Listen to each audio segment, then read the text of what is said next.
Olha só que pergunta interessante. Como é que uma luta por terra, aqui no Brasil, acaba se transformando numa ideia para a gente pensar o futuro do planeta inteiro? Pois é, essa história que a gente vai mergulhar hoje. É uma jornada que começa no campo, vai para a floresta e de disputas bem concretas por um pedaço de chão, chega a ideias gigantes sobre qual é o nosso lugar no mundo. Tudo começa com uma cena que parece super simples, né? Pessoas ali trabalhando a terra. Mas, no Brasil, essa relação, nossa, ela é o centro de um conflito histórico. De um lado, você tem o direito à terra para quem vive e produz nela. Do outro, o modelo de desenvolvimento que enxerga a terra só como um recurso a ser explorado. E aqui, ó, tá o coração do conflito. De um lado, um modelo de desenvolvimento industrial que promete gerar muita riqueza. E do outro, populações tradicionais. A gente está falando de seringueiros, pescadores, pequenos agricultores, gente cujo modo de vida está totalmente ligado à natureza. A colisão entre esses dois mundos, bem, ela era praticamente inevitável. E foi justamente essa tensão que deu origem a um dos movimentos sociais mais importantes da nossa história: a luta pela terra. Ela começa como uma questão de pura sobrevivência e, como a gente vai ver, se transforma em algo muito, muito maior. E aqui tem um ponto que é crucial entender. A primeira grande resposta a esse conflito todo não veio de ambientalistas, não. Veio dos próprios agricultores. A luta pela terra, na sua origem, nasceu como uma questão de justiça social, não de conservação do meio ambiente. Essa imagem aqui é um registro das ligas camponesas, um dos primeiríssimos movimentos organizados de agricultores no Brasil. Eles se juntaram para lutar contra a exploração e, claro, pelo direito à terra. Essa foto mostra pra gente o rosto humano desse movimento, sabe? Pessoas reais, de carne e osso, lutando pelo futuro delas. E as exigências deles eram bem diretas, bem concretas. Melhores condições de trabalho, aluguéis justos e, o mais importante de tudo, o fim dos latifúndios improdutivos. A pergunta era simples. Por que ter áreas gigantescas de terra paradas, sem produzir nada, enquanto tantas famílias não tinham onde plantar? E essa luta toda, sabe, ela não ficou só no grito. Ela ganhou uma base legal muito forte. É um conceito-chave chamado função social da propriedade. O que isso quer dizer na prática? Quer dizer que ser dono da terra não é um direito absoluto tipo faço o que eu quiser. Não.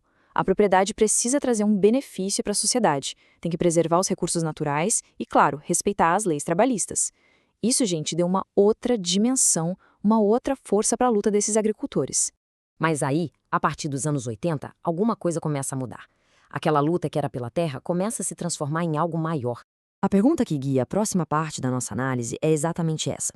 Como é que a pauta social e a pauta ambiental, que pareciam andar separadas, de repente se encontram? Essa comparação aqui é incrível para a gente ver a evolução do movimento. Olha só, de uma reunião de agricultores em 1960 discutindo a posse de um pedaço de terra, por um conselho florestal em 2024, decidindo o futuro de um ecossistema inteiro. A escala, a complexidade da luta, tudo isso mudou de forma radical.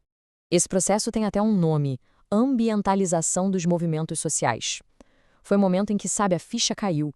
A galera percebeu que, para proteger o seu próprio modo de vida, era fundamental proteger o meio ambiente. A luta pela terra virou também uma luta pela água, pela floresta, pela biodiversidade. Uma coisa não existia sem a outra. E se tem uma pessoa que personifica essa fusão de ideias, essa pessoa é Chico Mendes. Chico Mendes, um seringueiro lá do Acre, que se tornou um líder de projeção mundial, justamente por articular essa síntese. Ele sacou que a sobrevivência das comunidades que viviam da floresta dependia diretamente da sobrevivência da própria floresta amazônica. E o Chico Mendes não ficou só na teoria, não. Ele criou um modelo prático. Primeiro, ele uniu seringueiros, indígenas e ribeirinhos debaixo de uma mesma bandeira, a dos povos da floresta. Segundo, ele defendeu o extrativismo não como algo atrasado, mas como uma forma sustentável de usar a floresta. E terceiro, ele propôs a criação das reservas extrativistas, uma ideia que era revolucionária e que acabou virando política pública. Essa evolução toda da luta pela terra para a luta pela floresta nos leva a uma última e talvez mais profunda transformação no pensamento. Vamos ver como essa ideia vai além até mesmo do conceito de sustentabilidade? Pois é, a evolução desse pensamento não para por aí, não. O intelectual quilombola chamado Nego Bispo nos convida a dar mais um passo. Ele questiona o próprio conceito de desenvolvimento sustentável. argumentando que, no fundo, ele ainda está preso a uma lógica que a gente talvez precise superar. E aqui a diferença é radical. Pensa bem, o tal do desenvolvimento sustentável, o que ele faz? Ele se preocupa em gerenciar o lixo que o nosso sistema industrial já produz. É o famoso reduzir, reutilizar, reciclar. Já a biointegração, ela vai muito mais fundo. A proposta é outra, é criar sistemas que, para começo de conversa, nem gerem lixo. Como? Imitando os ciclos da natureza, onde, nada é lixo, tudo se transforma e vira vida de novo. A lógica por trás disso é simples e, ao mesmo tempo, profundíssima. A indústria cria lixo, materiais que a natureza não sabe o que fazer com eles.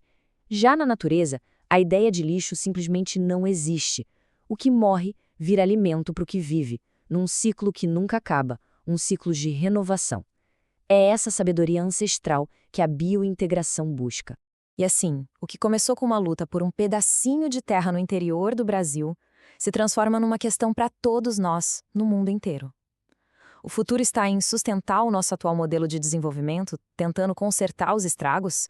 Ou será que está em repensar, de forma radical, toda a nossa relação com a natureza? A resposta, claro, está em aberto. Mas a jornada desse pensamento, que começou lá atrás, há mais de 70 anos, continua mais viva do que nunca.